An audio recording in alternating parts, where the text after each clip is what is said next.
Hey, salut à tous, c'est Loïc, j'espère que vous allez bien. Donc, comme vous l'avez vu dans le titre, eh bien Mbappé, Neymar et Coutinho sont les trois plus gros transferts de l'histoire du football. Ça représente à peu près 560 millions d'euros, mais c'est pas le plus important, j'aurais pu dire oh là là, c'est fou, c'est incroyable. Bref, moi j'ai envie de sensibiliser un petit peu tout le monde parce que j'ai une communauté qui me suit un minimum, voilà, on a à peu près 100 à 200 par vidéo à regarder, donc c'est quand même pas mal. Et j'ai envie de vous donner des chiffres assez forts, des chiffres vraiment qui vont marquer pour que vous puissiez en parler et dire aux gens ce qu'on aurait pu faire avec ces 560 millions d'euros. Donc pour ça, bien entendu, j'ai arrondi à 500 millions d'euros. J'espère que vous m'en voudrez pas. C'est simplement que pour les calculs, voilà, c'était un petit peu plus facile et ça rentrera peut-être dans la tête des gens un peu plus facilement. Donc avec ces 500 millions d'euros, et bah, j'ai décidé de prendre le prix unitaire en France, hein, parce que ça change selon les pays, mais moi je suis en France, donc je le fais avec la France, des produits de première nécessité. Donc par produit de première nécessité, j'entends la semoule, les pâtes, le riz, la semoule, le sucre, le sel. Donc voilà, des produits comme ça, et j'ai décidé de vous faire une petite explication, de vous dire voilà combien ça représente. Donc pour commencer, j'ai décidé de prendre le riz et le sel, donc c'est deux produits qui coûtent à peu près la même chose, 1,68€ en France, et donc le transfert de ces trois joueurs représente à peu près 300 millions de kilos. Donc vous verrez qu'il y a d'autres chiffres qui vont être assez impressionnants, mais 300 millions de kilos. Essayez simplement de visualiser la taille de ce qu'il faudrait, de l'entrepôt qu'il nous faudrait pour entreposer tout ça. Ensuite, un plat qu'on mange pas mal, les pâtes qui coûtent à peu près 1,48€ au kilo. Cela représente par contre 337 millions de kilos de pâtes que l'on aurait pu acheter. Ensuite vient la semoule, donc voilà, ça c'est ce qu'il y a de moins cher, c'est vraiment l'aliment de base par excellence. Ça permet de bien se nourrir quand même, et avec 1 kilo, je pense que quelqu'un de pauvre peut tenir une semaine. Ce serait un peu compliqué, mais en soi, s'il souffre vraiment de la faim, il peut le faire.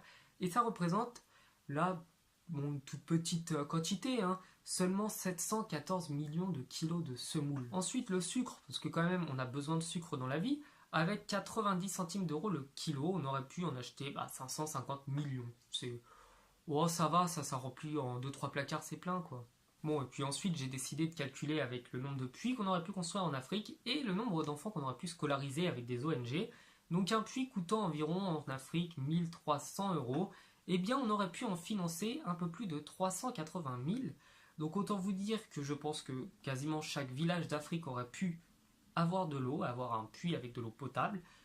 Et la scolarité des enfants, donc à peu près 300 euros par an. Donc je sais que ma mère passe par une ONG et que ça coûte à peu près 25 euros par mois. Donc voilà, pour scolariser un enfant en Afrique. Bien sûr en Afrique ou dans n'importe quel pays, hein. Je prends l'Afrique parce que c'est ce qui est le plus près, mais au Pérou, en Bolivie ou je sais pas dans quel endroit avec des gens pauvres, c'est exactement pareil, les ONG fonctionnent de la même manière et scolarisent les enfants. Donc avec 300 euros par an, on aurait pu scolariser pendant un an 1 500 000 enfants. Je sais que ça fait mal à la tête de voir des sommes pareilles, mais sachant que c'est ce qui a été dépensé juste là en 6 mois, c'est quand même de l'argent qu'on aurait pu dépenser quoi. Donc ensuite, j'ai décidé de comparer avec le SMIC français, donc qui est à peu près 17 700 euros par an en France. Donc je me suis dit, combien d'années de SMIC ça peut faire une somme pareille, 500 millions d'euros? Eh bien, ça ne représente que, c'est pas énorme, hein, 28 153 années au SMIC. Donc bien sûr, vous pouvez multiplier par 12 pour voir combien de mois de SMIC ça fait, mais je pense que déjà dire qu'il faudrait 28 000 ans au SMIC à quelqu'un pour toucher cette somme-là, je pense que ça va déjà marquer. Donc ensuite, je me suis amusé à calculer par rapport au PIB de Malte, parce que c'est le pays d'Europe, voilà, qui a un des plus bas PIB, c'est un tout petit pays qui est pas très loin de chez nous, et donc ça représenterait seulement 5% de leur PIB annuel. Donc il faut savoir que Malte, c'est quand même un pays qui fait des échanges, qui a des habitants, qui est une énorme structure, et en fait, on se retrouve à avoir des dépenses pour deux clubs de foot, donc le PSG et le Barça, qui correspondent à 5% d'un pays quoi. Et puis pour terminer, je me suis amusé à calculer combien de citrons Ben Arfa pourrait couper avec ses 500 millions d'euros.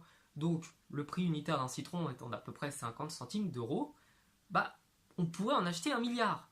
Mais combien de temps il faudrait à Ben Arfa pour tous les couper? Et donc partant du principe que c'est un coupeur hors pair, il lui faudrait à peu près 10 secondes par citron, soit 360 citrons de l'heure. Et de l'heure, 360, si on le fait sur 24 heures. Donc partant du principe qu'il ne dort pas. Voilà. Il est là pour couper des citrons. C'est une machine à couper des citrons. Il pourrait couper à peu près 8640 citrons par jour. Ça, oui, ça fait quand même balèze. Et ce qui correspond, partant du principe qu'il n'a pas non plus de jour de repos, 3 153 600 citrons par an. Donc un peu plus de 3 millions de citrons par an. Ce qui nous fait donc le chiffre astronomique de 317 années pour couper tous les citrons. Donc voilà un petit peu le détail de ce que pourrait être la vie d'Hatem Ben Arfa si on l'employait comme une machine à couper les citrons pour toujours. Voilà, j'espère que cette vidéo vous aura plu, j'espère que les chiffres vous auront marqué aussi, parce que c'est le but, c'est que ça puisse être partagé, qu'on puisse en parler, pour peut-être faire prendre conscience aux gens que dépenser des sommes pareilles pour du football, c'est totalement déraisonnable, c'est pas du tout intelligent, c'est pas du tout utile, ça n'avance à rien et ça ne sert vraiment à personne, hormis aux plus riches qui vont encore s'enrichir. Donc voilà, n'hésitez pas à partager la vidéo si elle vous a marqué. N'hésitez pas à me dire dans les commentaires si ça vous a plu aussi. Et à laisser un petit j'aime, voilà, si jamais vous n'avez pas trop le temps de commenter, mais que simplement vous avez apprécié la vidéo. Ciao!